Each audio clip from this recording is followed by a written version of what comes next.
something off of it. Damn right. Hell of a point you brought, General. Please. Colonel Wakan, sir. Pentagon failed 7th audit in a row, unable to fully account for $824 billion budget. $824 billion budget. It's a joke. That's every black project they working on across the whole planet and anywhere else they at. That's all that is. That's all that is. Dark money that they use in all kinds of things around the world, but it shows you the power that they have and the financial ability that they have. 800 billion. Lord knows what the hell they building and doing and experimenting with and financing, and how many kings and leaders and, you know, half the countries in the world is probably on welfare from the United States. We're getting a check right out of the Pentagon. Egypt, all them countries over there, ain't none of them. What they producing in that desert? Mud? Yeah, man, they ain't producing nothing out there except for that oil.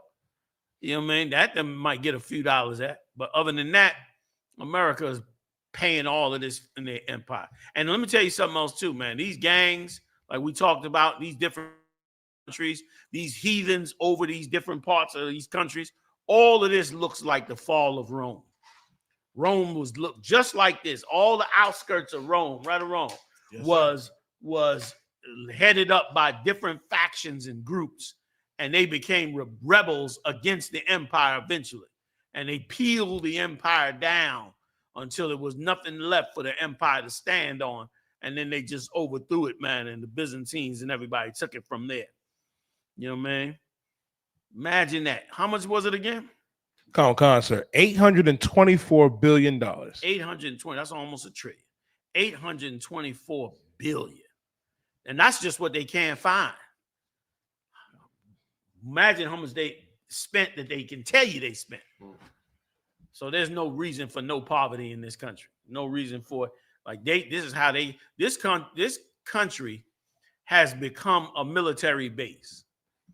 And the people that's around are just minion workers to keep the military base running. That's all. That's what the country's become. The military runs it. They do and manage whatever they want with it. And any civilians on the planet is just, that's what they throw a politician at you for. And you just nothing on this earth. You're only something if you belong to the Lord. Right. If I could say one thing, sir. Just think,